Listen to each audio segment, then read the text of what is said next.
Ujú. Muy bien. Y voy a presentar entonces a Emilio. Emilio Ricardo Báez Rivera es doctor en Filosofía y Letras, en Literatura Hispanoamericana por la Universidad de Sevilla. Fue director del Departamento de Estudios Hispánicos y decano auxiliar de Asuntos Graduados e Investigación de la Facultad de Humanidades en la Universidad de Puerto Rico, recinto de Río Piedras, donde trabaja como catedrático. Ha publicado una treintena de artículos sobre literatura colonial y contemporánea en actas de congresos internacionales y en revistas arbitradas como Témata, Alfa, Biblioteca Salmanticensis, Revista de Estudios Hispánicos, Boletín de la Academia Puertorriqueña de Lengua Española. Sus libros son Las Palabras del Silencio de Santa Rosa de Lima o La Poesía Visual del Inefable. Visiones y experiencias extraordinarias de la primera mística novohispana, y Jorge Luis Borges, el místico renegado. Fue visiting scholar en el Department of Romance Languages and Literatures de Harvard University y profesor visitante en la Universidad Complutense de Madrid con la beca Erasmus Plus Internacional de la Unión Europea. Actualmente dirige el Departamento de Estudios Hispánicos. Bueno, Emilio, un gusto tenerte con nosotros en este conversatorio de historia y religión que surge como iniciativa del grupo de la Red de Estudios de la Orden Dominicana en las Américas. Y bueno, en la pandemia hemos intentado seguir manteniendo nuestros vínculos de estudio, de los temas en común que nos interesan, y pensamos que invitarte a vos también enriquecería nuestro conocimiento, ¿no?, de la Orden Dominicana y en este caso de esta gran mujer que fue Rosa de Lima. Así que bueno, tienes la palabra, Emilio, te escuchamos el tiempo que vos consideres necesario para compartir mucho de lo que has investigado y después hacemos la ronda de preguntas y comentarios. Muchísimas gracias, Cintia Folquer. Para mí es un honor, un placer hablar de una de mis muchachas, así yo las llamo, a todas estas místicas y visionarias que me ha tocado estudiar. Ella es mi primer amor, porque fue la primera que estudié en mi tesis de maestría. De ahí entonces el libro que finalmente se publicó, Iberoamericana lo publicó en 2012. Cumple ya una década de publicado. De este tema, bueno, pues escogí, digamos, el capítulo último de mi libro, Stricto Sensu, porque creo que recoge toda la gama del enfoque analítico que yo hice de los hológrafos de ella. Pero sí, voy a empezar con unos datos biográficos, porque es, ¿verdad?, obligatorio. Su fecha de nacimiento, aquí yo escribí 30 de abril, pero está todavía como tema de discusión porque muchos proponen que fue el 20 de abril en vez del 30. Claro, su primer biógrafo, Pedro de Loaiza, la colocó en el 30, luego Leonardo Hansen la coloca en el 20, y de ahí en adelante, pues eso ha sido una bolita de ping-pong, ¿verdad? Entre 20 y 30, 20 y 30, algunos con argumentos mucho más válidos que otros. Yo me decanté finalmente por el 30 en el momento en que revisé el proceso ordinario de beatificación de ella. Cuando leí el testimonio de Hernando, que es el hermano mayor de ella, el primer hermano mayor de ella, Rosa de Lima es la tercera de una lista de 10 hijos, ¿verdad? Hernando es el segundo hijo y fue el íntimo amigo de Rosa y confidente y cómplice de muchas cosas de ella. Cuando yo leí el testimonio de Hernando en el proceso de beatificación, él anotó algo importante. Él declaró en esa pregunta de la Inquisición que decía, bueno, usted tiene conocimiento de la fecha de nacimiento de Rosa de Lima, etcétera. Él dijo, bueno, sí, ella nació el 30 de abril y yo puedo probarlo porque aparece en un cuaderno de mi papá donde él anotaba el nombre de sus hijos la fecha de nacimiento y hasta la hora del nacimiento. Así que, como dice, ¿verdad?, el refrán latino, verba volant scripta manent, pues efectivamente, por escrito de puño y letra de don Gaspar Flores, figura. Aunque curiosamente, en el propio interrogatorio, Gaspar Flores dice que nació el 30 de abril. Perdón, el 20 de abril. Así que entonces ahí hay una fluctuación de nuevo entre las fechas. Se le bautizó de primera instancia con el nombre de Isabel por su abuela materna, Isabel de Herrera. A los 3 meses de nacida ocurre ese milagro de la cuna, que así tal cual lo conocen, y por eso se le cambia el nombre de Isabel por Rosa. Este cuadro, atribuido a Angelino Medoro, pues lleva más o menos un desarrollo de una de las versiones que aparecen tanto en el proceso ordinario de beatificación como en los hagiógrafos, ¿verdad? Algunos decían que ese día, en ese tercer mes de nacida, un buen día, la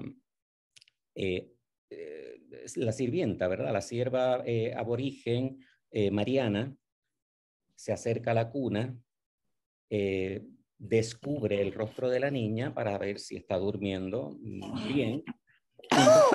Descubre en ese momento que la niña, el propio rostro de la niña revela una belleza tan excepcional que la Mariana salió despavorida a buscar a las otras niñas que estaban cerca para que la vieran.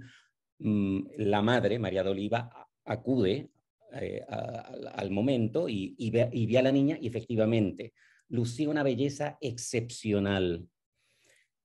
Los que hablan de esa belleza la narran de distintas maneras. Algunos dicen, bueno, efectivamente tenía su rostro en torno, y esta es la versión del cuadro, en torno de su rostro había pétalos de rosa.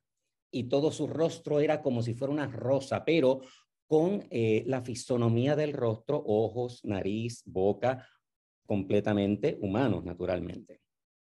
Hay otra versión, que es la de, por ejemplo, el protector de ella, don Gonzalo de la Maza, que dice, no, ella en ese tercer mes se le cambia el nombre de Isabel por Rosa porque cuando se la vio en la cuna, tenía en sus mejillas sendas rosas.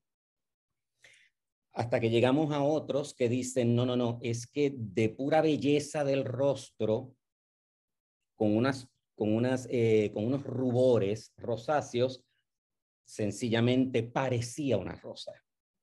Así que con estas 3 versiones, que son las más frecuentes en las respuestas del interrogatorio, pues vemos cómo Angelino Medoro desarrolla esta segunda versión, la del rostro bien definido, pero con los pétalos en torno. Hay versiones populares como esta, por ejemplo, de la Escuela Cusqueña, el autor es anónimo, que así tal cual la colocan como si fuera una rosa absoluta, esa cabeza de esa niña. Pues por supuesto que en términos pictóricos y poéticos es muy bello, pero si eso hubiese sido la realidad objetiva, entonces hubiera sido un absoluto espanto, ¿no? Así que en ese sentido, pues también hay que consignar esta versión. En 1590, ella inicia una serie de retiros en el huerto donde tenía su ermita, donde oraba, y hace cómplice, por supuesto, a Mariana, la indígena. Uno de los ejercicios más frecuentes de esos retiros, ejercicios espirituales, era que ella se colocaba en cuclillas y le pedía a Mariana que le colocara bloques sobre los hombros. Así entonces, ella hacía oración bajo el peso enorme de esos bloques prolongadamente. Eso es uno de tantos ejercicios espirituales, pero eso es inspirado por ella. O sea, ella no lo ha leído en ningún momento. En 1591 decide consagrar su vida a castidad y obediencia. Pero claro, el evento es muy de la vida de los niños. Sucede que estaban jugando, ella jugando con su hermano Hernando, ella le quita un juguete de las manos a su hermano Hernando y Hernando le ensucia los cabellos, que ya los tenía desmelenados, así tal cual, el testimonio es del propio Hernando. Entonces, ella se enoja con Hernando y Hernando le dice estas palabras que estoy reproduciendo aquí. Esto es del primer proceso, así tal cual, verbatim. Que lloras por los cabellos porque te los ensucié. Si supieses cuántas almas hay perdidas y en el infierno por ellos, no lloraras. De ahí entonces que venga en ese mismo año el primer corte de cabellos de ella a navaja. Claro, este corte de cabellos, interesantísimo. Yo leyendo ahora esta autobiografía de monjas y de beatas, pues me doy cuenta cuánto imitó Sor Juana Inés de la Cruz de todas estas mujeres y que conocía todas estas vidas, ¿no? Las había leído, por supuesto. Porque el cortarse los cabellos, Sor Juana, para aprender ciertas materias y no aprendiéndolas en el lapso que se había pautado, volver a cortárselos, pues no nace de la nada. Eso no es una inspiración absolutamente original de ella. En este año, el 92 y 93, inició el ayuno a pan y agua, los miércoles, los viernes y los sábados. En el 98, 5 años después, se corta los cabellos por segunda vez a navaja y decide intensificar las mortificaciones. Por lo tanto, lo primero que hace es que suprime el agua en todos los ayunos y decide echársela muy fría en los pechos y en la espalda, aún vestida. Claro, eso le ocasionó un reumatismo que le paralizó todas las extremidades. También en ese mismo año, parte de las mortificaciones fue colocarse una corona de espinas debajo del velo, ¿no? Muy disimulada, para que nadie se enterara, y se la coloca, era como una especie de tira de plata, no, de lata retorcida y con muchas puntitas. Uno de los confesores, que me parece que es Francisco de Bilbao, le dijo que se la sustituyera por una de plata y finalmente ella accedió ya prácticamente en los últimos años de su vida. En el 99, un año después, otra enfermedad la postra gravemente en cama por mucho tiempo y de nuevo parálisis en esta vez las piernas. Estos místicos todos, ¿verdad? Si hay algún punto, un denominador común de la vida de los místicos es su salud pésima. Todos sufrieron de mil cosas, ¿verdad? En 1600 opta por dormir en lo que yo he llamado una cama penitencial, que ya la vamos a ver un grabado de la época muy ilustrativo de eso. Unió 7 troncos con una serie de cuerdas y cáñamos y en las uniones de los troncos los forró con botijas, cascos de botija puntiagudas, cortadas, que era prácticamente como dormir en una cama de clavos, ¿no? Durmió en esa cama por espacio de 14 años. En 1614, también por recomendación de su confesor de turno, la cambia por una tabla y una frazada o la silletica que ven en este cuadro de Francisco Lazo, que a mí me encanta. Algunas veces lo titulan así tal cual, Santa Rosa y la silletica. Este hombre tiene como un estilo alargado, ¿verdad? Así como si fuera el Greco. Me fascina ese estilo de él. También parte de su mortificación y sobre todo para perseverar en la oración, ella solía amarrarse los cabellos en un clavo muy prolongado que estaba en la ermita del huerto. Claro, aquí el cuadro de este pintor anónimo, por supuesto, Jamás la ermita de ella iba a ser con todo este lujo, con esa columna griega, dórica, y esa fuente y las flores, etcétera. Por supuesto que el pintor ha hecho un trabajo de colocarla en un locus amenus al estilo de la época renacentista, ¿verdad? Eso todavía sigue dando coletazos en el siglo XVIII, este tipo de temática en la pintura. Este es el grabado que les decía, muy revelador, porque aquí está prácticamente todo. La corona de espinas, véanla, en el casco prácticamente rapado, ¿no? Casi sin cabello, se está flagelando con unas cadenillas, muy al uso de la época. Vean que el hábito lo tiene en el lateral, la cama de troncos, la cama penitencial con los cascos de botija, y por supuesto un crucifijo, y en el fondo pues la Virgen del Rosario, que ya tenía advocación a la Virgen del Rosario. El grabado es de Cornelis Gale, ¿verdad? Del siglo XVII. Importante también, usó cilicios, que son los que están marcados aquí en este cuadro anónimo, tanto en los brazos como en el pecho, como en el bajo vientre. Y sobre todo los del bajo vientre los cerró con un candado.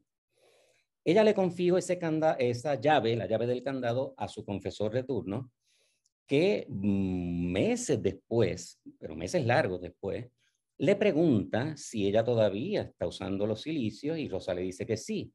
Y él le dijo, bueno, pero quítate eso rapidito, debes tener la carne recrecida. Y efectivamente, se le había recrecido, ¿no?, el pellejo sobre los eslabones del silicio, y cuando fue a buscar la llave nunca la encontró, así que Rosa tuvo que con una barra abrir uno de los eslabones de esas cadenillas, y cuando se las arrancó literalmente se desolló, ¿no? Y es lo que conocen como el bautismo en sangre de Santa Rosa de Lima. En 1608 decide ayunar totalmente. Pero claro, eso no fue todo el tiempo. En las efemérides de la resurrección y del Corpus Christi, en la infraoctava, en esos 8 días de efemérides, ella decidió ese ayuno total, solamente alimentándose, como Santa Catalina de Siena, de las especies sacramentales de la hostia consagrada.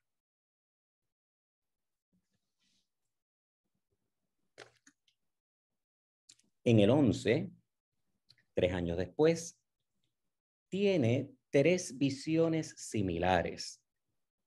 Estas 3 visiones son las que la motivan a la fundación del convento de Santa Catalina de Siena, su gran admirado modelo de santidad.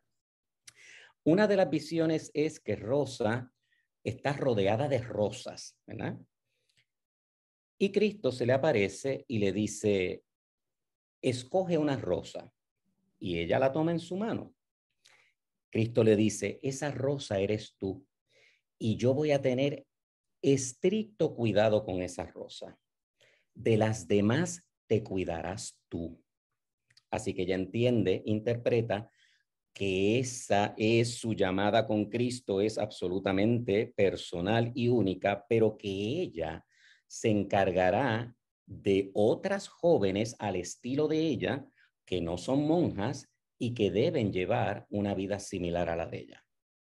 La segunda visión es que Santa Rosa está en el huerto, hace un ramo de rosas literalmente, y siente, y algo le inspira lanzar ese ramo de rosas al aire.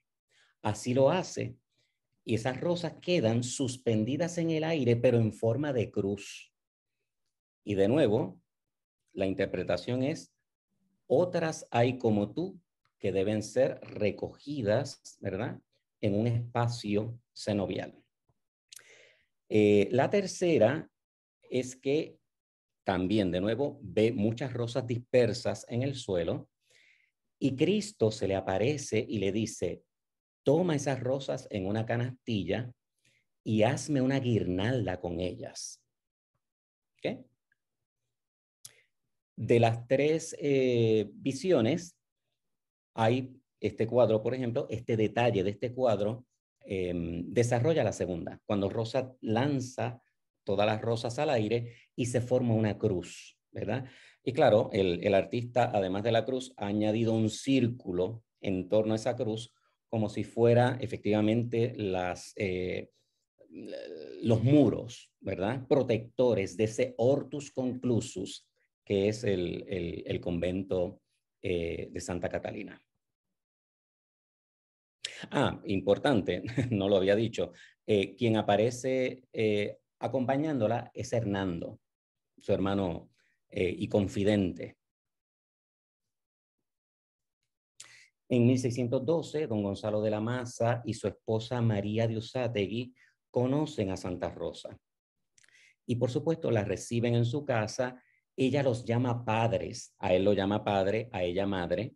Y realmente van a funcionar en la vida de Rosa como si fueran sus protectores. En el 14, 2 años después, ese año es crucialmente importante porque ahí es cuando le practican el examen oral de conciencia. Querían dilucidar cuáles eran la naturaleza de esas melancolías de ella. Todos los místicos lo son melancólicos, ¿verdad? Aunque en su literatura, por ejemplo, un San Juan de la Cruz sea muy celebrativo, ¿verdad? En el fondo hay mucho drama que tienen que digerir, ¿verdad? Los místicos. Así que efectivamente le practican ese examen. El propio don Gonzalo de la Maza, así tal cual, lo solicita a los inquisidores de la Ciudad de los Reyes del Perú y se le celebra en 1614 por 2 días consecutivos. El interrogatorio se realizó en casa de los padres biológicos, ¿verdad? De Santa Rosa, don Gaspar y doña María de Oliva. Rosa estaba en la ermita y a la puerta de la ermita estaba Juan del Castillo, el doctor Juan del Castillo, que era literalmente doctor en medicina, pero de la Inquisición limeña, del Santo Oficio, médico seglar. Él le hacía las preguntas. Él todo el tiempo dirigió ese examen de conciencia. ¿Y por qué él? Bueno, pues porque prácticamente fue su confesor en un lapso muy importante de Santa Rosa que cubre el año 1614. Vean el batallón de personas que hay presente en ese examen de conciencia. Doctor Juan del Castillo, por supuesto, quien llevó a cabo el interrogatorio, 4 sacerdotes dominicos, 2 jesuitas, ya vamos por 7, la Madre Natural, María de Oliva, 8, y don Gonzalo de la Maza. 9 personas estaban presenciando ese interrogatorio. Este cuadro no le hace mucha justicia a la realidad.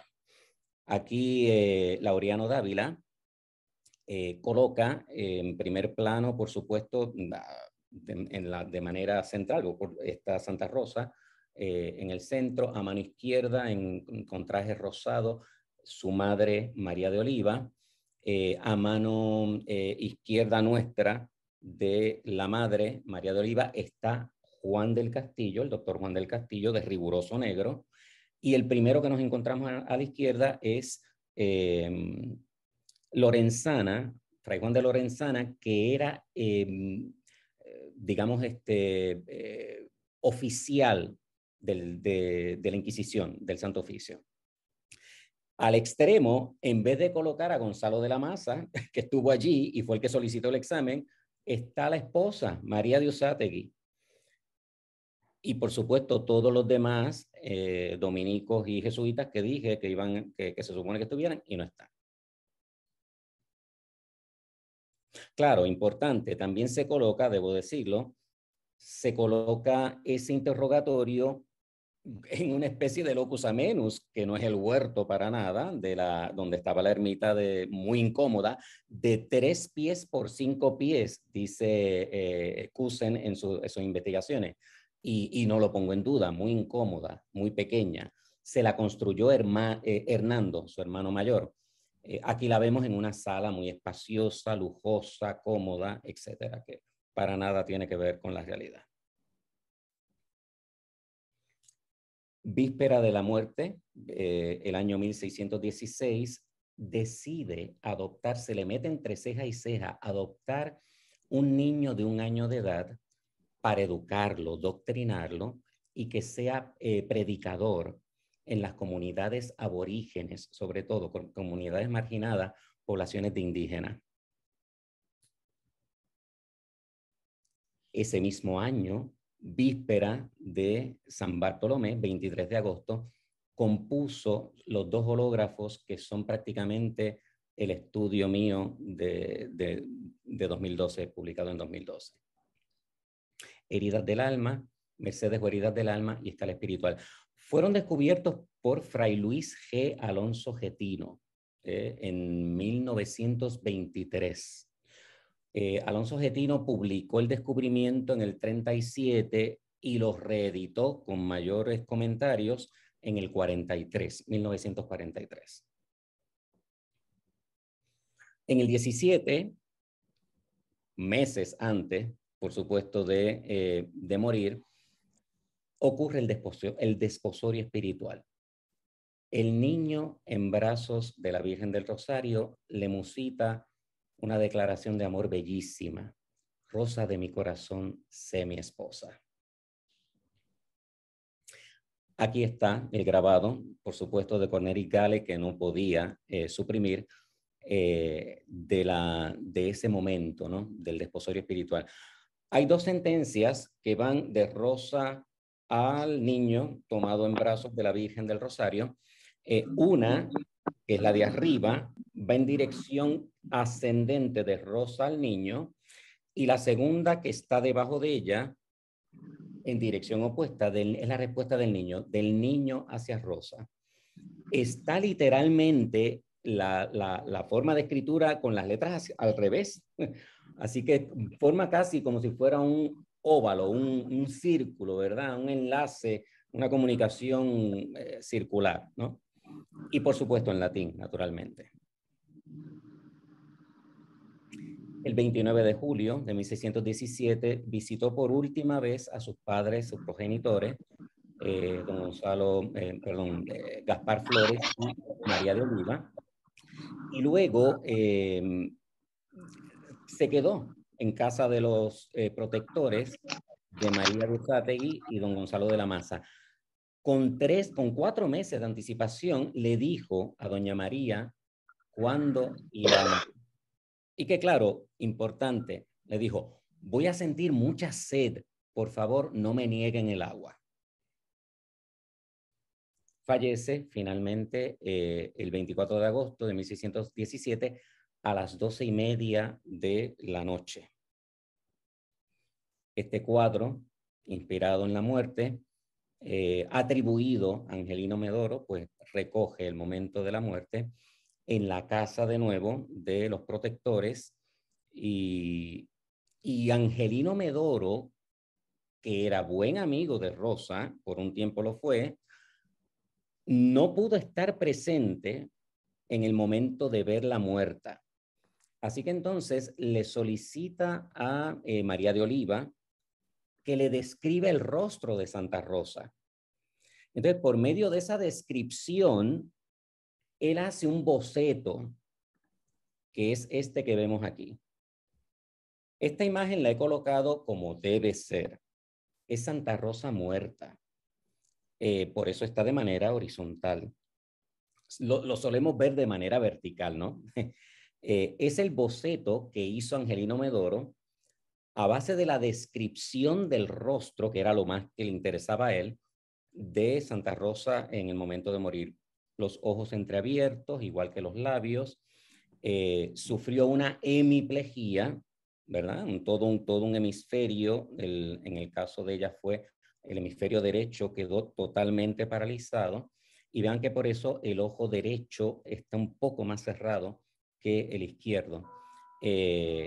Igual, pues la descripción de esta hemiplegia yo la compartí con Ana María Rizzuto y ella pues a su vez lo compartió con un colega de ella del Harvard Medical School y entre ambos llegaron a un, digamos, diagnóstico, ¿verdad? Clínico de qué realmente fue lo que ocurrió con Santa Rosa a la luz de la propia descripción de ella, de Santa Rosa, de su sintomatología, concluyeron que efectivamente fue un derrame cerebral y fallo cardíaco, ¿verdad? Que una combinación de ambas. Todo eso está en el libro, por supuesto, en mi libro.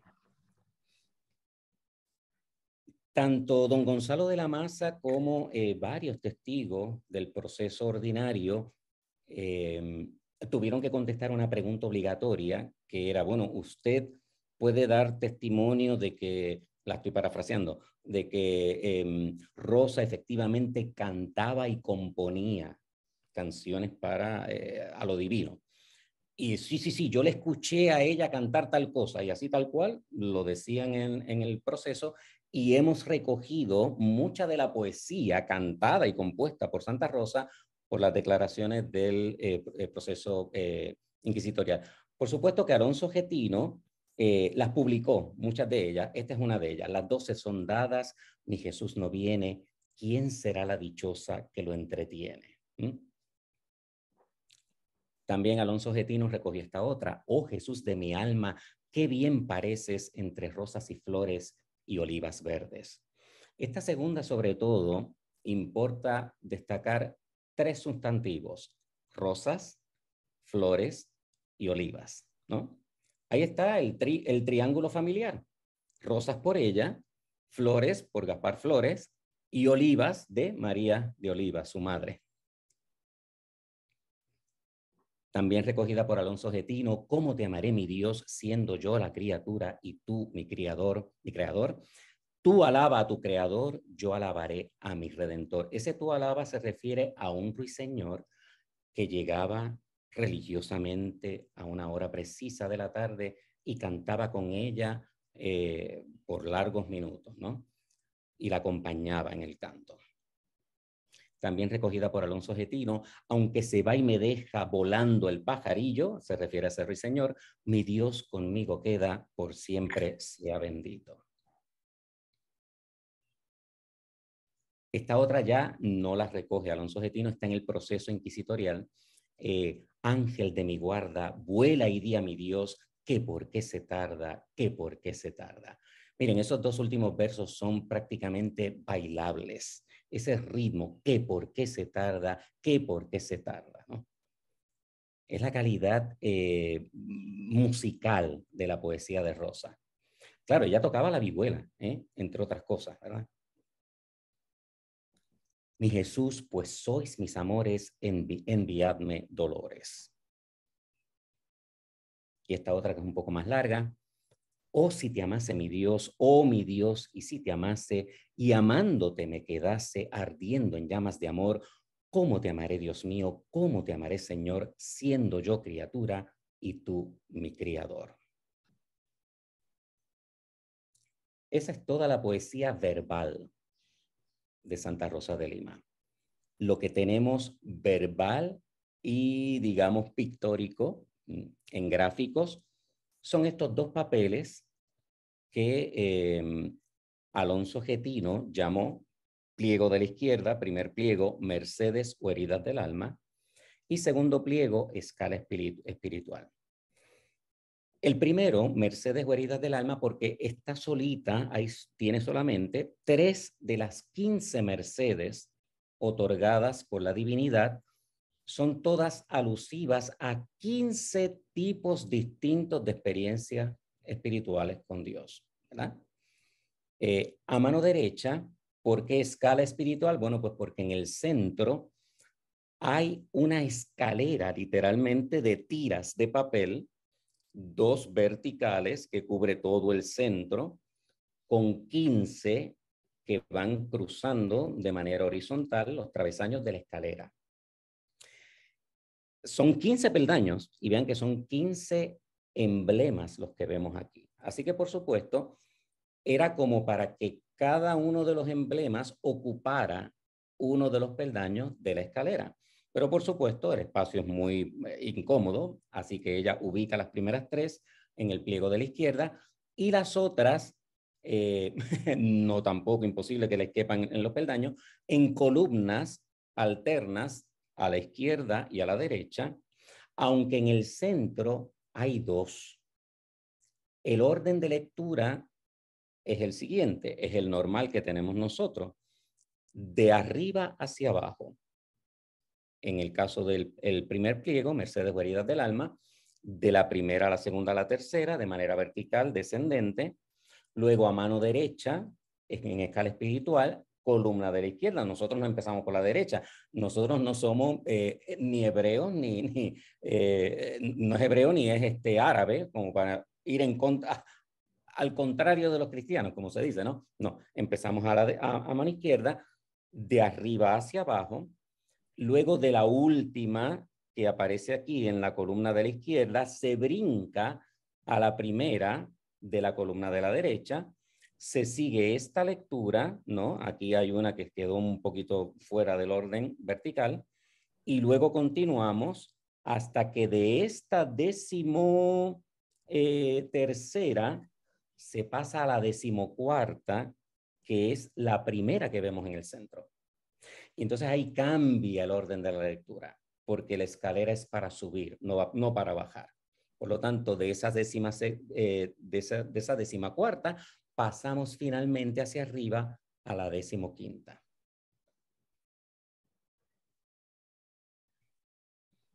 Estas son las glosas que aparecen en, en el primer pliego. Vean cómo, que no lo dije, en ese primer pliego, a mitad de pliego, columna de la izquierda, columna de la derecha, y también hay una glosa en el centro, como una columna central, hay unos escritos, hay unos comentarios ahí. Este es el primer comentario, ¿no? Lo primero que hace Rosa es destacar cuándo los hizo. Víspera de mi padre y apóstol San Bartolomé. 23 de abril de 1616. Hizo esas dos obras, esos dos pliegos con todos esos emblemas. Propósito, los remito a vuestra paternidad, al confesor de turno, para que corrija y enmiende. Está a su pleno juicio para que usted las evalúe. De nuevo, escritura por mandato. Importante, la captatio benevolentia, la falsa modestia de todas estas mujeres que dicen muchas veces ignorar más de lo que saben y nunca haber leído nada, cuando sabemos que muchas veces por medio del confesor les llega información muy valiosa, conocimiento teológico y hasta lecturas, porque en el caso de Madre Castillo, su confesor Fernando de Herrera, confesor estrella de ella, le facilitaba textos para que ella leyera. Así que llega bibliografía solvente en términos teológicos a estas mujeres, pero claro, ellas no dicen ni la mitad de lo que saben, ni mucho menos la mitad de lo que han leído. Vean de nuevo mi ignorancia, mis yerros, mis faltas. Si hay algo malo, es por todo eso. Si hubiera algo bueno, eso fue solo Dios. Dios es el autor de todo lo bueno que hay en estos pliegos. ¿Por qué? Bueno, pues vean, a mano derecha no me cupo porque es toda una glosa vertical y la coloqué en una letra más o menos cómoda para leer. En esta pecadora, somos pecadoras todas, ¿no? Y de hecho, Sor Juana, así tal cual se describe en la carta a Sor Filotea, ¿no? Yo, una monja, la más ínfima criatura, ¿verdad?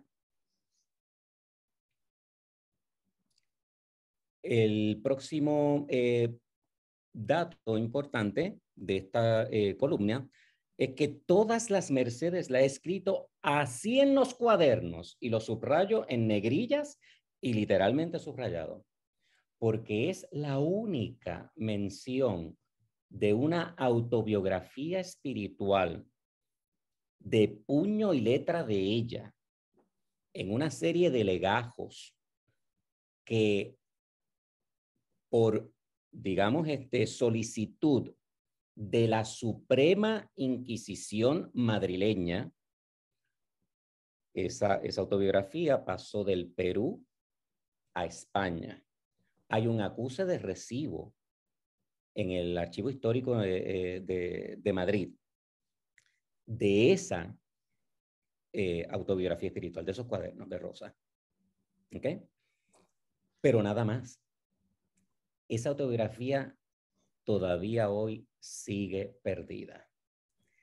La persona que la halle puede grabar su nombre en mármol, porque ¿cuántos rosaristas hemos esperado por esos cuadernos, verdad?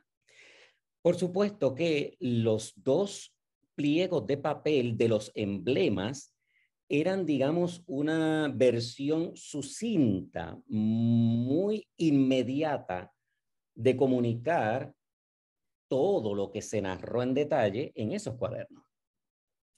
De ahí el valor de los cuadernos, ¿no? Como esculpidas y retratadas en estos dos papeles, ni las he visto ni leído en libro alguno, han sido obradas de la poderosa mano del Señor. SD tiene valor de por la poderosa mano del Señor, cuyo libro leo, ¿no? Y entonces, por supuesto, la atribución absoluta y total del contenido a la divinidad.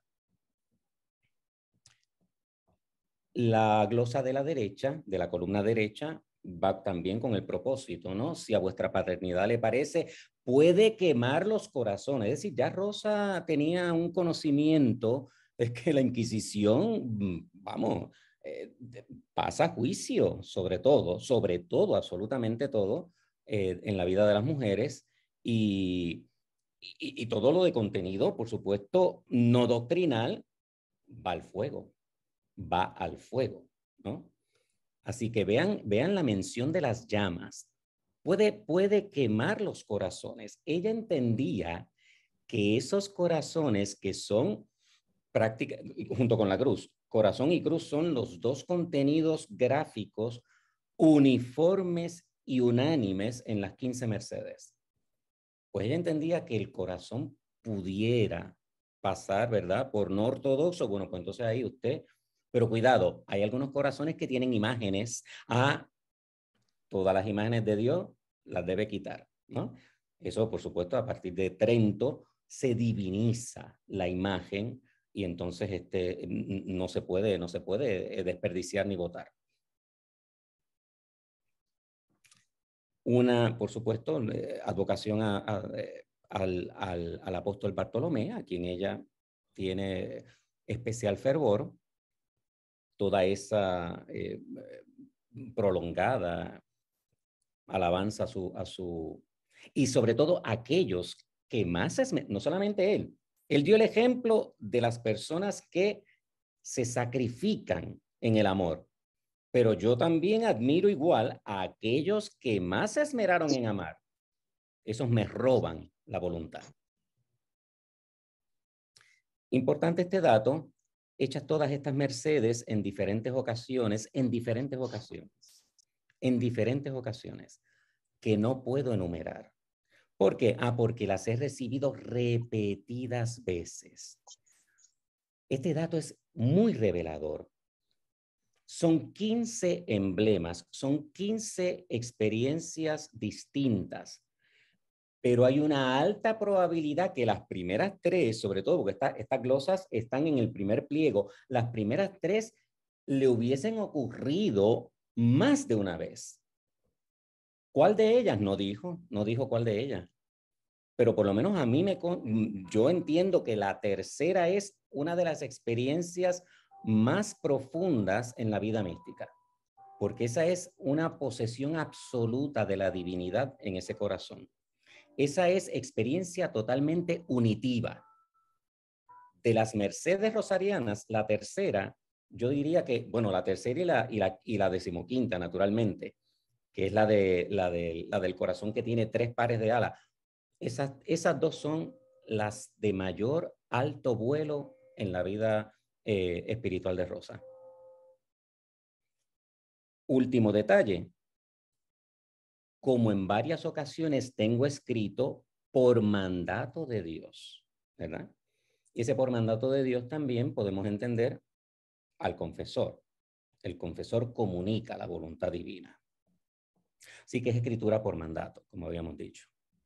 La prosa del centro, importante, estas 3 mercedes las recibí de la piedad divina antes de la gran tribulación que padecí. ¿Cuándo? En la confesión general. Bueno, duró 2 días. Ese interrogatorio de 1604 fue un verdadero calvario para Santa Rosa. Bueno, de nuevo, porque declarar experiencias excepcionales de puro regalo divino no es fácil, ¿verdad? Y dependiendo de cómo lo diga, puede incluso hasta resbalar en la arrogancia. Así que había mucho reparo, ¿verdad? En este asunto de la confesión. Así que esa confesión general fue tortuosísima para ella. Más adelante dice, y no solo eso, no solo esa confesión general en 1614, sino que aquí enumera cantidad de tribulaciones. He padecido cerca de 2 años de grandes penas, tribulaciones, desconsuelos, desamparos, tentaciones, batallas con los demonios, calumnias de confesores. Sí, porque ella tuvo 10 confesores, ¿eh? Y solamente uno, Francisco de Madrid, que era sacerdote, y Juan del Castillo, médico seglar, fueron los que dieron con ella y la guiaron bien. Los demás sencillamente la perdieron y la atormentaron. Y de las criaturas, enfermedades, dolores, calenturas, fiebres altas, y para decirlo todo, las mayores penas de infierno que se pueda imaginar. Esto es un calvario constante, una detrás de la otra. Y lo último, en estos años últimos, habrá unos 5 años que recibo del Señor las mercedes que en este medio pliego de papel he puesto, y ese dato a mí me ayudó para ubicar efectivamente el año de composición, de inicio de composición, ¿verdad? De esas mercedes. Bueno, aquí entonces entro en lo que es el tema propiamente de la conferencia de hoy. Como dije, es el último capítulo. Yo desgloso esas tradiciones culturales en ese lenguaje iconoléxico de Santa Rosa. Voy a hablar de todas excepto la del corazón isosimbólica, y vean que es la que más páginas cubre, porque miren, el corazón es un símbolo universal. No hay cultura humana racional e inteligente que prescinda del corazón como sede ontológica, espiritual, etcétera. Así que es tan vasta que estaríamos hasta la víspera del juicio final a la medianoche hablando de eso. Así que de manera que lo voy a excluir de la discusión de hoy. Importante la tradición del collage, y aquí me voy a centrar más rápido para tenerlo en el orden preciso. Las mercedes rosarianas son gráficos o ilustraciones con corazones bordados, mejor que dibujados, según Fray Luis G. Alonso Getino, dado que Rosa era inexperta en el dibujo y en la pintura. Vean el cuadro, ¿no? Alusivo a las labores, ¿verdad? Manuales que ella aprendió. Voy a citar a Alonso Getino. Dice, eso era lo más peregrino del caso. Rosa no sabe manejar la brocha ni el pincel, no pinta ni dibuja, y sin embargo emergen los cuadros de su mano como si surgieran al conjuro de su palabra. Rosa, a falta de pincel, cuyo manejo ignora, encuentra en las dóciles tijeras el modo de expresar lo que se transparenta en su espíritu. Cierro la cita. En efecto, todos los biógrafos aplauden esa habilidad en Rosa, experta costurera y encajista. Pero el arte del collage, esa técnica que consiste en tomar un determinado grupo de obras, objetos, mensajes ya existentes e integrarlos en una creación nueva para producir una totalidad original, se atribuye principalmente a Pablo Picasso, quien jamás hubiera sospechado que la santa boricua peruana lo preludiaría aún él no nacido. Se sabe que el descubrimiento del papier collier, el papel engomado, corresponde a Georges Braque, ¿no? Quien en una tienda de Aviñón había dado con un rollo que semejaba fibra de madera. 6 tiras de papel fueron suficientes para que Braque creara al óleo un frutero con racimos de uvas y vaso, ¿no? Y aquí está. La fecha más temprana de los primeros papier collé de Pablo Picasso es septiembre de 1912, cuando ingenió la obra que lleva por título Bodegón con frutero y vaso. Esa modifica el bodegón braquiano, pero la obra más perfecta de Picasso en este género es Guitarra, partitura y vaso, que data del 10 de noviembre de 1912, según la fecha del corte de periódico que lleva engomado. Más curioso aún, en los collages prematuros de Picasso no hay papeles pegados, sino fijados con alfileres. Esos alfileres están ya oxidados y amarillean los papeles y las tapicerías que conforman el collage. Picasso había ensayado el vínculo entre el arte y el oficio de la costura como medios de expresión estética, práctica que permite tender puente obligatorio hacia Rosa de Santa María. Vamos con el arte de la memoria. El arte de la memoria lo trata, por supuesto, Frances A. Yates en su libro The Art of Memory. Ella reconoce al poeta lírico griego Simónides de Zeus como el creador del arte de la memoria. Lo ejemplifica con una narración de una impresionante anécdota sobre un banquete al cual fue Simónides invitado por el rey de Tesalia, Escopas. El poeta cantó en honor a su anfitrión, pero incluyó no pocos versos en alabanza a las divinidades Castor y Polus. Escopas solo le pagó la mitad del panegírico, indicándole que el balance adeudado debió obtenerlo de los dioscuros. Minutos después, Simónides recibió un mensaje de parte de los jóvenes, de 2 jóvenes que lo solicitaban fuera del banquete. Cuando salió, no encontró a nadie y de súbito el techo del salón se desplomó. Todos perecieron. Entre las ruinas, los cuerpos resultaron tan desfigurados que fue imposible identificarlos, incluso a los familiares. Esa incómoda tarea recayó sobre Simónides, quien recordaba con pasmosa exactitud los lugares que cada cual había ocupado a la mesa. Desde entonces, Simónides comprendió que el orden, y vean que Rosa establece un orden, el orden era el primer requisito para la buena memoria. Y su cultivo se debía comenzar por la selección de lugares, importante, y la formulación de imágenes visuales de lo que se deseara recordar para colocarlas en esos espacios seleccionados, de modo que la disposición de los lugares correspondiera al desarrollo de los temas denotados por las imágenes. El entrenamiento de la memoria con propósitos religiosos se debe a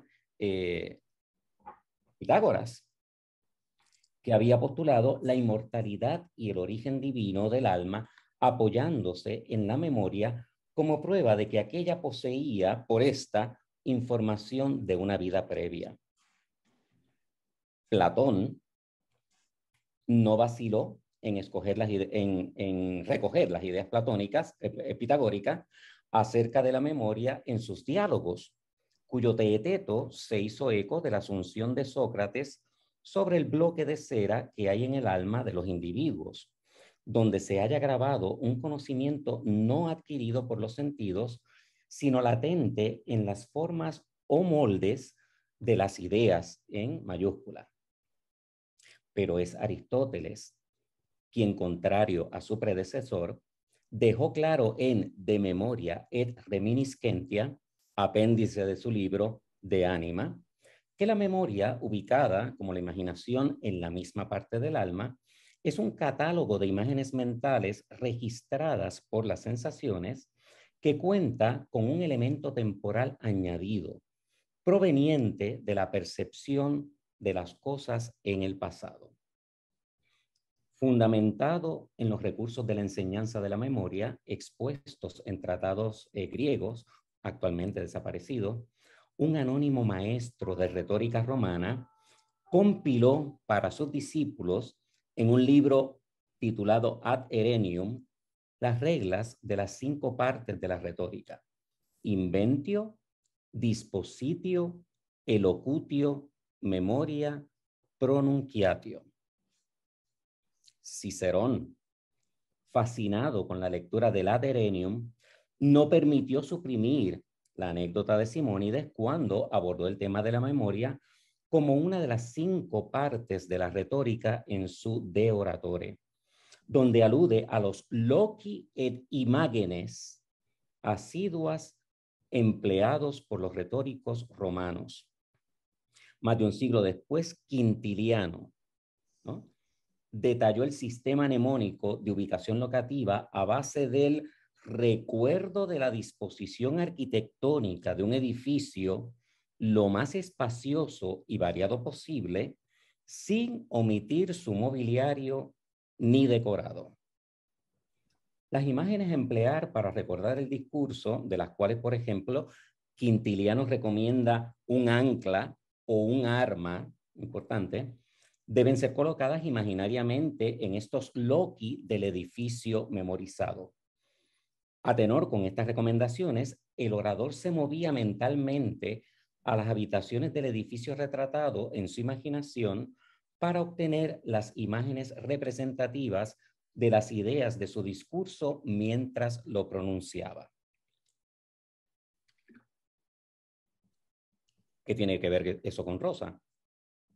Poco más de 1,5 milenios después, Santa Rosa de Lima tuvo que recordar cada una de sus 15 experiencias visionarias y místicas para rendir cuenta de su relación con la divinidad. ¿A quién?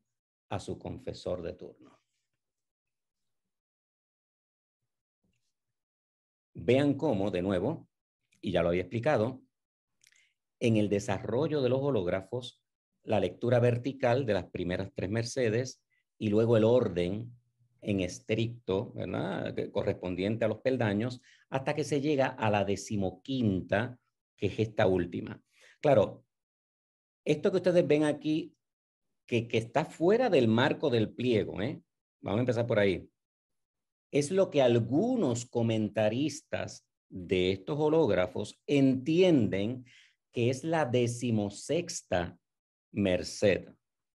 Pero yo digo, eso no le pertenece a Santa Rosa. Número 1, está fuera de los papeles. Número 2, es parte del decorado que va al borde de esos papeles. Así que es un contenido totalmente ajeno a ella.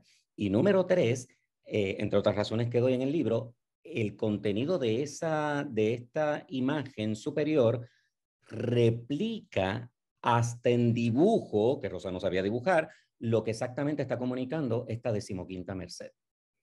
Así que, por lo tanto, yo la doy como una merced apócrifa, ¿verdad?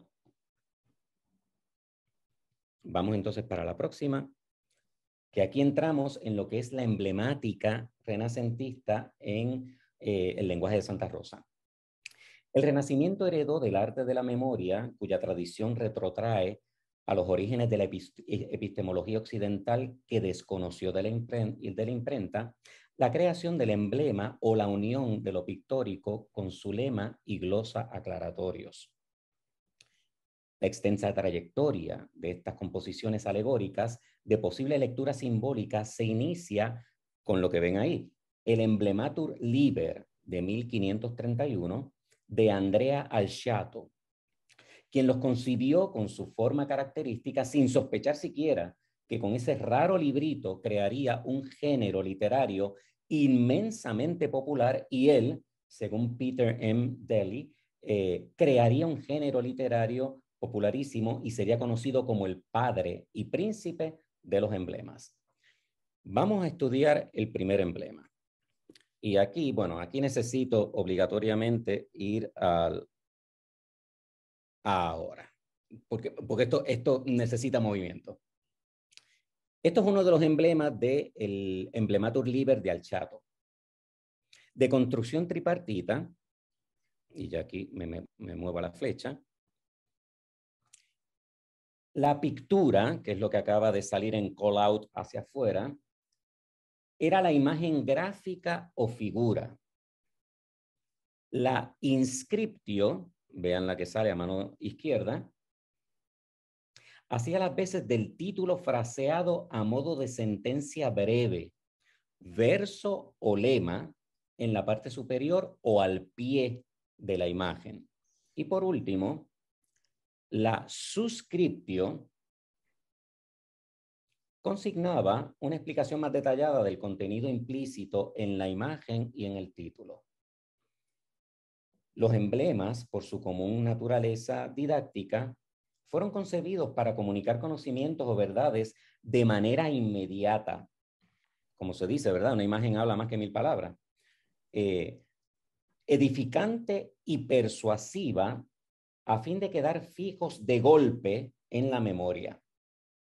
Se convirtieron en el lenguaje predilecto de las enseñanzas espirituales y morales, a la vez que en el código idóneo de la propaganda política y religiosa del barroco. El pensamiento se moldeó y desarrolló, siguiendo a José Antonio Maraval, en una cultura masiva de caracteres dirigidos a apelar la eficacia de la imagen visual. En pocas palabras, una cultura de la imagen sensible, difundida en textos impresos, sermones, pinturas, arcos triunfales, túmulos, altares, fuentes artificiales y toda suerte de monumentos magníficos con el propósito diáfano de llamar la atención del espectador en beneficio de la doctrina a ser captada. La literatura española es prolija en su bibliografía de preceptistas. Ahí tienen una lista muy económica, muy módica, ¿verdad? Noten que en esta lista de 8 exponentes, los primeros 6 son contemporáneos de Santa Rosa, ¿verdad? 1581, ella nace en el 86, así que era un libro que ya prácticamente estaba corriendo, ¿no? 1589, 96, 99, 1602, 1610, ella está viva y esa gente está publicando todo esto. Aquí está la página inicial del libro de Sebastián de Covarrubias y Orozco, la Editio Princeps. Vamos con los gráficos que representan las Mercedes, ¿no? Estos gráficos cumplen puntualmente cada una de las directrices de la composición de imágenes según la normativa de la emblemática. Un gráfico comentado por una frase o varias que adoptan cierto movimiento, al estilo de las bandas curvas o arqueadas con sus extremos plegados según aparecen en los códices medievales. Ya sabemos que fueron compuestas para ilustrar unos cuadernos que son su autobiografía espiritual desafortunadamente perdida. Esta segunda merced, que es la que aparece en el segundo lugar del primer pliego. La cruz está hincada en el ápice de vasos sanguíneos. Una imagen recortada del niño, eso no es un dibujo. Rosa, recuerden, no sabe dibujar ni pintar. El niño sentado aparece en el espacio céntrico de la silueta cordial. Y se destaca el lema, ¿verdad? Aquí descansó Jesús abrazándome el corazón. No sería ocioso advertir que la figura del niño ha sido extraída de una imagen que con toda probabilidad incluía a la Virgen que lo tomaba en brazos, pero fíjense cómo el niño, las piernitas, ¿no? Están en posición de descanso como si estuviera sentado en un lugar. Y así se le suele ver en lo que es la iconografía mariana. Esta otra merced, que es la 10ª, nos ayuda muchísimo con la suscriptio destacada arriba: enferma estoy de amores o fiebre que muero de ella. Y la inscriptio cercando el órgano receptor, que es el corazón, y que por lo tanto, y que en este momento es literalmente un verso del Cantar de los Cantares. Y de hecho, es uno de los versos más térmicos. Este verso es ya medible en temperatura Kelvin, ¿verdad? Del Cantar de los Cantares. Fulquíteme floribus, stipateme malis, cuya amor el angio. Sosténgame con flores, cérquenme de manzanas, que estoy enferma de amor. Cantares 2.5. Altamente probable que lo haya obtenido de la Vulgata, ¿verdad? Y Rosa de Lima sella la relación de sus vivencias místicas remitidas al confesor, su destinatario oculto, y restringe el alcance de su poesía visual al círculo muy pequeño de sus confesores, como era lo acostumbrado. Vamos a pasar entonces ahora a la última tradición, que son los ideogramas líricos. Hay todavía mucho más en la poesía iconográfica de Santa Rosa. Si los gráficos constituyen genuinos precursores del collage, las inscripciones, pocas veces redactadas de manera rectilínea, adoptan formas gráficas que permiten compararlas con los ideogramas líricos de Guillaume Apollinaire en sus poemas de passage, ¿no? De caligrama. Ahí los tienen. O los versos que se disparan a modo de cohetes encendidos en la rueda giratoria de Guillermo de Torre, en ese poema llamado Girándula. Quiero significar con esto que la santa de las Indias occidentales ensayó, sin saberlo, gráficos similares con la palabra, tan temprano como en la primera Merced. Vean cómo ese lema a vuelta redonda se ciñe tanto a la silueta del corazón que si elimináramos el corazón quedaría prácticamente replicado por ese lema. ¿Okay? También en otra merced, que es la la 14ª, la primera que aparece en la parte del centro y ya se invierte la lectura, es de abajo hacia arriba. En esta merced, debajo de la cruz, hay como unas palabritas por ahí que, si lo miramos por el call-out, eso es lo que dice: la vida es cruz. Es un lema piramidal que aparece que la figura, por supuesto, al pie de la cruz de la 14ª Merced, donde se lee la paradójica sentencia mística: la vida es cruz. Es un espacio de muerte y parece culminar en el solemne mausoleo antiguo, ¿verdad? Más sorprendente es sin duda el hilo que va, porque es un cordón que va de la base de esa pirámide hasta la frase de abajo que acabo de sacar en call-out, que dice: desata, Señor, el nudo que me detiene. Es una petición muy teresiana, ¿verdad? El hilo es metáfora de la cuerda que ata al alma a la sentencia horizontal, que connota a su vez el plano terrenal. No fue fortuito que yo pudiera hablar de la multirratio metáfora o la metáfora multimodal en el 14º Congreso Internacional de la Asociación Latinoamericana de Estudios del Discurso en octubre del año pasado, con ánimo de reafirmar la cualidad avant la lettre de la poesía visual de la doncella borico-peruana. ¿Por qué? Bueno, pues porque no hay nada nuevo bajo el sol. Y ya con esto cierro mi intervención, que no sé si me he extendido más de lo debido. Ya Cintia Folquer me lo dirá. Y abrimos las preguntas. Bueno, muchísimas gracias, Emilio. Si quieres puedes dejar de compartir la pantalla, Sí, así nos podamos ver un poquito. claro que sí. Estamos presentes. Hay algunos que se tuvieron que retirar por horario de clases, han dejado saludos y felicitaciones por la Gracias, exposición. gracias. Eh, bueno, queda ahora el momento abierto para preguntas y comentarios. Yo simplemente como para lanzar algo, como decimos en Argentina, poner algo de carne en Romper el el hielo. asador. ¿Cómo? Romper el hielo. Para romper el hielo. Decir que estoy como muy impactada. Yo había leído hace tiempo, eh, eh, no todo tu libro, pero sí me da esta impresión de una Rosa muy erudita, Absolutamente, muy conocedora de los absolutamente. saberes de su tiempo, de la cultura, de los emblemas, de todo lo que implicaba utilizar la imagen y el texto. Y quizás no es la Rosa que conocemos, ¿no? Conocemos una Rosa No, demasiado doméstica, solamente dedicada eh, a, a su penitencia corporal o a sus bordados, que sabemos que vivía de ujú. ellos.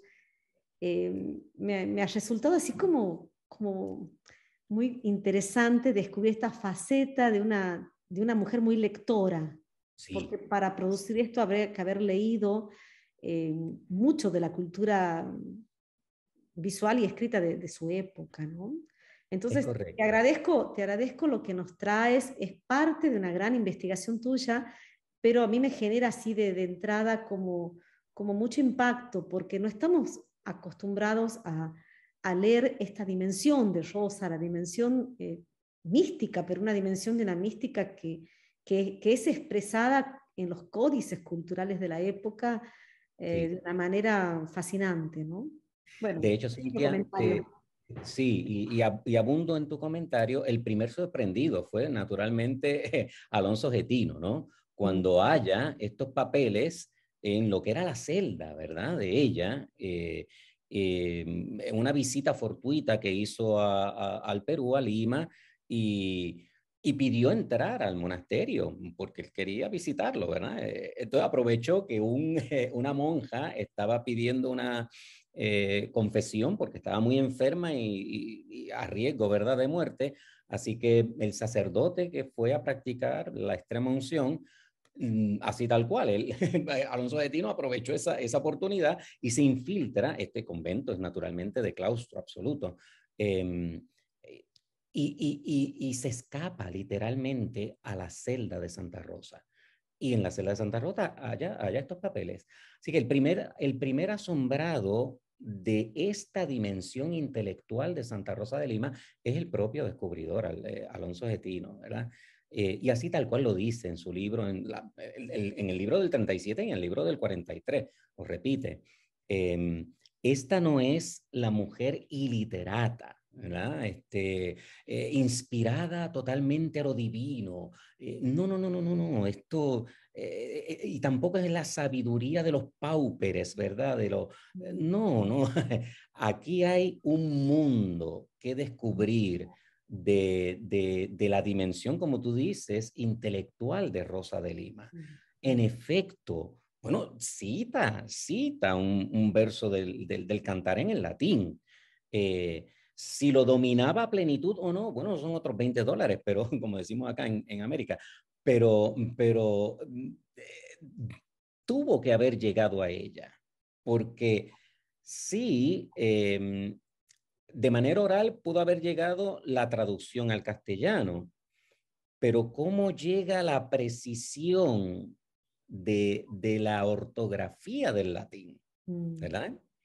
O sea, no, este verso está citado con una exactitud pasmosa. Así que había dominio, había un dominio aquí de la escritura y del contenido, porque es que le viene como anillo al dedo, naturalmente, para comunicar la intensidad y sobre todo, recordemos que la mística, sobre todo en su expresión poética, es insobornablemente erótica, ¿verdad?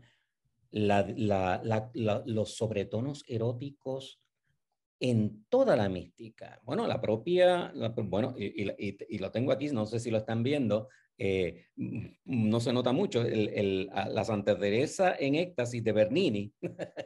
eh, esa escultura quedó extraordinaria, pero el potente erotismo que hay en esa imagen eh, es indisimulable, ¿verdad? Claro, es Bernini, es el barroco, ¿verdad? Es la sensualidad del barroco, lo sabemos, pero es que cuando uno lee ese pasaje en la vida de Teresa, la misma Teresa, entiendo yo que al repasarlo digo, bueno, pero espérate, que esto se me ha disparado la temperatura aquí, así que ella misma se apresura a decir, pero esto todo es en Dios, ¿verdad? Como para matar, ¿verdad? Posibles interpretaciones. Y es así, es que la experiencia unitiva, la de más alto nivel en la mística, ustedes conocen, ¿no? Eh, no tiene otro modo de comunicación y comprensión humana que la analogía con el amor humano. Así que, bueno. Yo una pregunta que tenía, Emilio, es si la fuente de los testigos de la canonización del proceso diocesano, que es una fuente fundamental, ¿no es cierto?, para aproximarnos a la vida de ella, si es que hacen alusión los testigos a las lecturas de Rosa. Pues sabes que no, muy raro, muy raro. No, en esos procesos, bueno, es que tampoco hubo una pregunta a propósito, ¿verdad? De nuevo, se entendía que ella era, porque que, cuando salieron estos papeles a la luz, ¿verdad?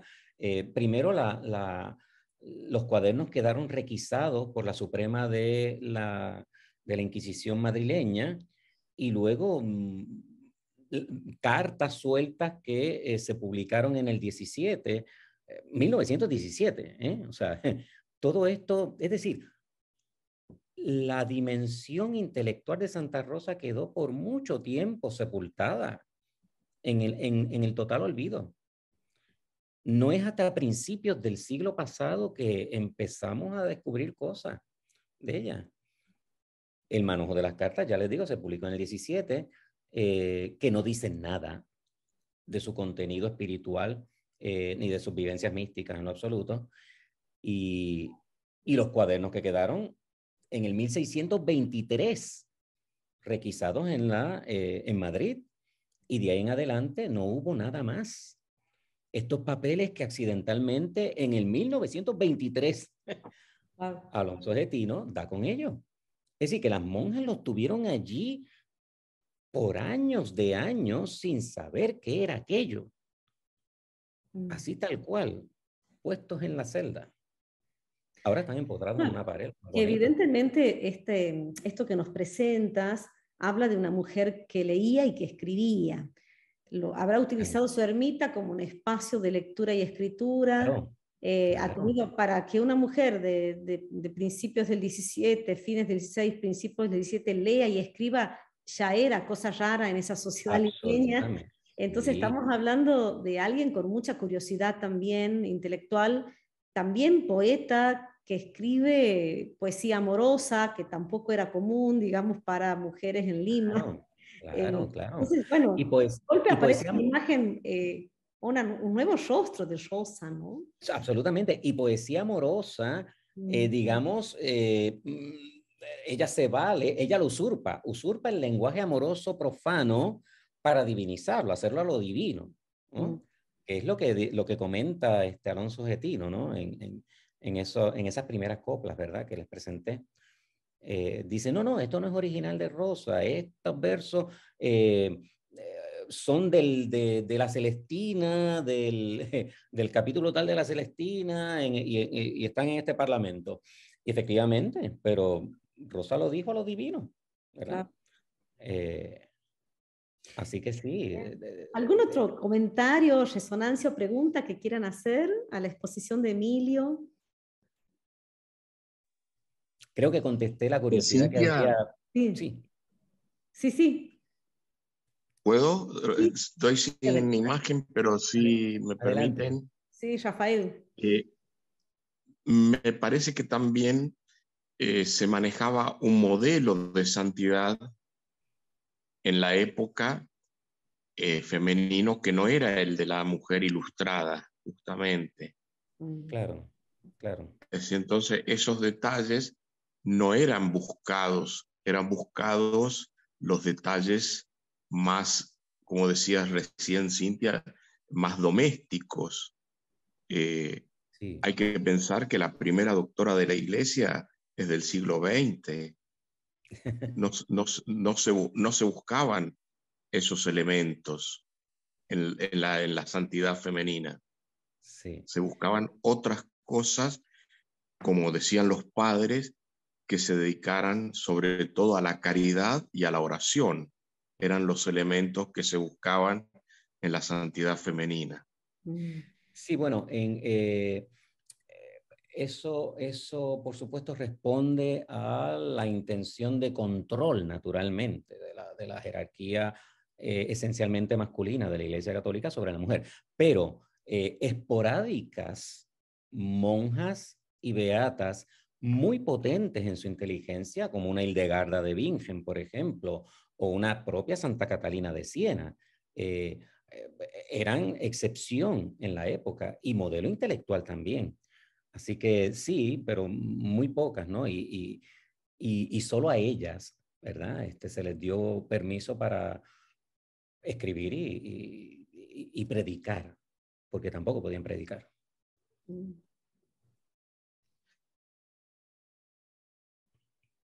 El comentario es bueno, ¿eh? La verdad, Emilio, bueno, y todos, Sí. yo he aprendido un montón. Desde que comenzamos este conversatorio, sí he pensado un poquito lo que decía Cintia, pero en el sentido de que nosotras mismas, aquí creo que ahora somos 6 hermanas de la congregación, en este momento, aquí en este conversatorio, y creo que nosotras también hicimos como un itinerario desde esa imagen devocional, por decirlo de alguna manera, ¿no? De Rosa, a lo que después fuimos como conociendo, leyendo de ella, si bien a lo mejor no en esta perspectiva tan de esta erudición de ella, ¿no? Pero sí un poco de su movimiento místico y su expresión y demás, ¿no? Eso por un lado. Y creo que, bueno, ya hemos hecho, sí, como varias lecturas y hoy vos lo reafirmás, con todo tu estudio tan detallado, que me quedo con un montón de ganas de seguir leyéndote, digamos, ¿no? Pero de esto de que para nada eran, ¿cómo se dice?, analfabetas las que dibujaban. Claro, No claro. dibujaban, o sea, esto lo dicen, ¿no?, muchos autores, o sea, no dibujaban o no pintaban porque no sabían escribir. Era otro el sentido tan precioso que mostrabas, ¿no? De los hologramas y digamos, de la imagen, de esta relación imagen-texto, que no tiene nada que ver con esto de que no era ni las autoras eran analfabetas, ni las que las leían. Porque también, ¿no? Es la primera historia que teníamos de estos iconos que encontramos o imágenes en los monasterios antiguos. Bueno, era una catequesis porque no sabían leer. No. Exactamente. Probablemente no era por ahí, ¿no? La verdad que precioso lo que nos compartiste. Bueno, fue una hermosa tarde bueno, de profundización, ¿no? Muchas gracias, Emilio. Muchas Gracias, gracias también gracias a ti. a la red que nos ha invitado. Gracias a ti. Y voy a abundar en tu comentario, sobre todo con el libro de Jeffrey Hamburger. El apellido es muy apetecible a los norteamericanos. Y me parece que es un profesor de Harvard. Él publicó un texto bellísimo titulado Nuns as Artists. Y son unos dibujos identificados en el monasterio de Santa Walburga en Alemania. Medievales todos. adjudicados, por supuesto, a una monja anónima, en el que, por supuesto, maneja la imagen, el gráfico, pero también la palabra. Así que no hay tal cosa como que, como decías, ¿no? De que ellas dibujan porque no pueden escribir, porque son analfabetas, no saben escribir. No, no, no, al contrario. El dibujo es para incrementar y a la misma vez afianzar el contenido verbal, ¿verdad? Ser más explícitos en ese contenido verbal. Así que sí, sí, son artistas en todo el sentido de la palabra. Una pregunta, Emilio. La relación entre toda esta avidez de lectura, este deseo de expresar con imagen y texto su experiencia mística, ¿vos has tratado o has analizado también dentro de lo que es la mística expresada, en la expresión mística expresada corporalmente para el siglo XVI, XVII, en lo que es la mentalidad barroca, la cuestión del castigo corporal en rosa? Sí, sí, sí. ¿Qué luz nos darías para poder entender tanta automortificación? Mira, tengo un capítulo de un libro, se me escapa ahora ay Dios mío, el título es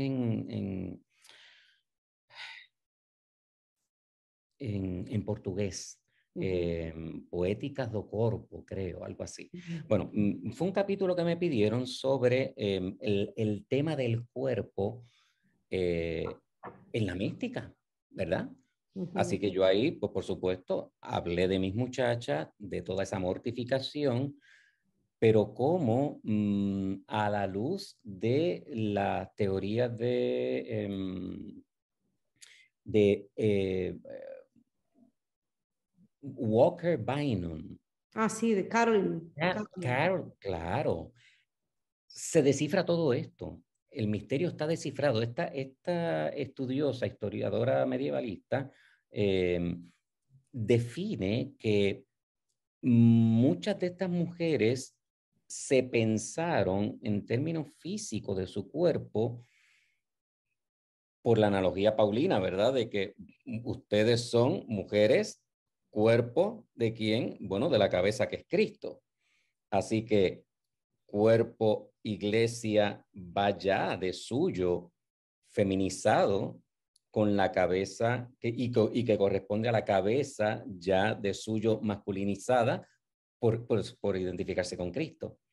Así que estas mujeres, esa mortificación y a la misma vez esa disciplina de domar el cuerpo y las apetencias físicas responde a que identificaron su cuerpo físico con el cuerpo de Cristo. Y el hecho de la consagración de la hostia, del cuerpo de la hostia, ¿verdad? En la Eucaristía era una confirmación y reafirmación de esa realidad teológica. Ellas representaban literalmente el cuerpo de Cristo.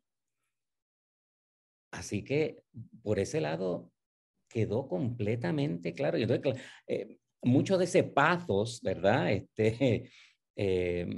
Incomprensible a la mentalidad contemporánea, pues queda completamente explicado, diáfano, ¿no?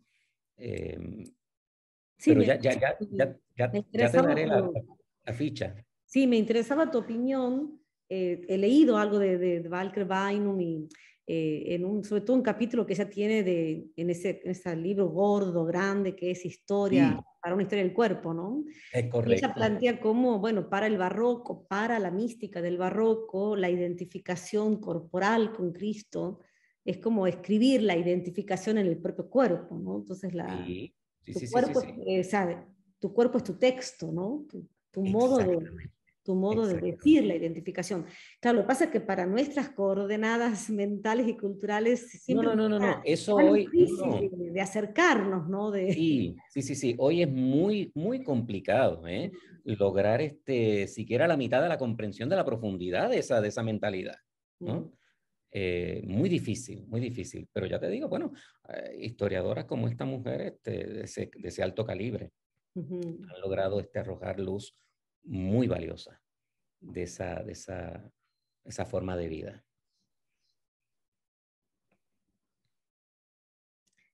Bien. ¿Algún otro comentario, pregunta?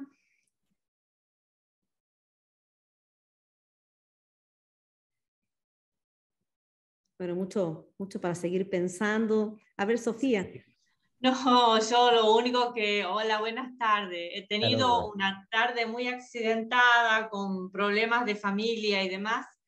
Y no he podido seguir la conferencia, solo que de a ratos escuchaba, he visto unas imágenes. Lo que quería preguntar, Cintia, es si podré acceder a la grabación. Sí. Porque me interesa muchísimo. Y cualquier cosa, pues doctor, yo luego le escribo, porque lo que he escuchado me interesa. Magnífico. Ahí Cintia tiene mis señas. La grabación la vamos a colgar en el canal de YouTube del instituto, así que, y después, bueno, tenemos, justamente Emilio está trabajando en su doctorado, su libro próximo es sobre autobiografías espirituales de mujeres también de Nueva España, Nueva Granada y Perú, así que a vos, Sofía, te va a interesar mucho toda esa dimensión del trabajo. Claro. Sofía también trabaja en esos mismos siglos y con las mujeres de los monasterios de Bogotá. Qué bello. Tenemos que hablar. Y algunas beatas también. Terciarias dominicas, sí. Magnífico. Así que por eso tengo temas ahí en común que me interesan muchísimo. Obligado que crucemos palabras. Sí. Encantado. Bueno, yo tengo así como muchos más puntos que me encantaría poder seguir conversando, pero siempre sabemos que los conversatorios hay que cortarlos en algún momento. Pero sí, me interesa mucho lo que hayas podido ver y analizar de la reproducción de Catalina en Rosa, cómo se va construyendo la imagen de santidad en Rosa también como discípula de Catalina, ¿no? ¿Qué hay de recepción de Catalina en Rosa y qué hay de construcción de la santidad barroca? Hay un absoluto calco, Hay un absoluto calco. No lo traje, por supuesto, en este momento porque, de nuevo, mucha tela que cortar. Ramón Mujica Pinilla lo desarrolló muy bien en su libro Rosa Limensis, ese paralelo. Yo también profundicé en mi libro y añadí otras cosas, pero en efecto, hasta la pintura, ¿verdad? De la época respondía a una serie de fenómenos místicos que ocurrieron en Santa Catalina y que se repitieron en Santa Rosa. Por ejemplo, cuando ella visita el Hospital del Espíritu Santo en Lima y va a la sección de leprosos y ve una vacía llena de agua con la que lavaron las heridas de los leprosos, ella se acerca y bebe esa agua. Por supuesto, lo que explica es para vencer el demonio del asco, ¿verdad? Al día siguiente tuvo una revelación de Cristo y Cristo, como Catalina de Siena, Cristo le dijo, acércate a mi costado y bebe de mi sangre. Catalina había hecho lo mismo, pero con el seno cancerígeno de una de las hermanas de orden, ¿no? Que así tal cual lo limpió con su boca. Catalina, y al día siguiente Cristo hizo exactamente lo mismo. Ven y bebe de mi costado. O sea, eso por darte un ejemplo, porque son repetidos muchos de los incidentes místicos de Catalina se corroboran en Rosa de... Son experiencias con mucho cuerpo y nosotros no estamos tan acostumbrados a poner tanto cuerpo en la experiencia religiosa, digamos, religiosa. Por supuesto, ¿no? Por eso te digo, y te voy a dar el manuscrito de ese capítulo, pues ya fue publicado el libro. Yo empiezo diciendo que, miren, la mística no se puede entender sin el cuerpo. O sea, yo empiezo con esa oración incendiaria. Mística es imposible de entender sin el cuerpo, porque la mística es el cuerpo prácticamente. Todo ocurre en el cuerpo. Y la misma Santa Teresa llegó un momento a decir, bueno, y el cuerpo hay veces que reacciona y se queja, reacciona, gime. por eso de que pues sí, hay mucha intensidad de dolor, pero también hay mucha intensidad de placer. Y en esa famosa transficción, que es la que tengo aquí detrás, de Bernini, eso queda, pero mire, evidente, evidente.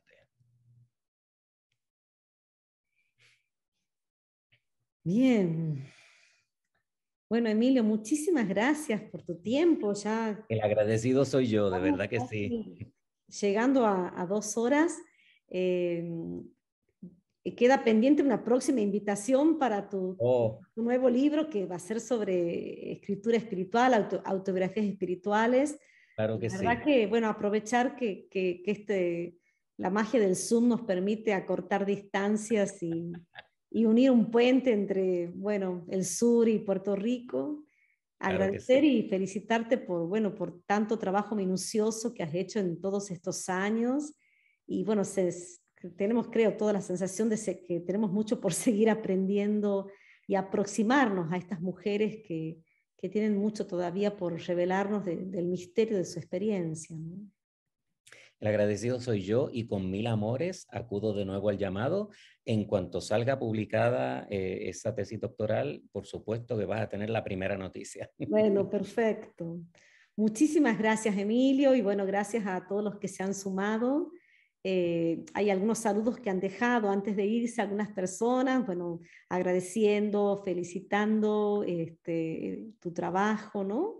Impecable exposición, preciosa exposición, o sea, hay una linda valoración de tu trabajo, Emilio, y bueno, también animarte a que sigas compartiendo de tu sabiduría, ¿no? Muchísimas gracias. Claro que sí. Y los invitamos al próximo conversatorio, que va a ser el primer martes del mes de julio, que vamos a hacer un salto al siglo XX y vamos a escuchar una exposición de un brasileño, un joven investigador, historiador, que está investigando sobre la vida de un fraile dominico que era editor y librero, y bueno, una librería muy comprometida con los procesos políticos de los años 60, 70, por lo cual también este librero sufrió también la represión de la dictadura en Brasil.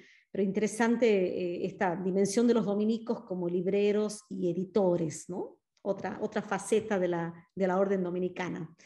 Bueno, muchísimas gracias y nos vemos para los que puedan y deseen el próximo mes. Estamos en contacto, Emilio. Claro que sí, claro que sí. Adiós, Buenas gracias. tardes. Chaito. Gracias. Hasta luego.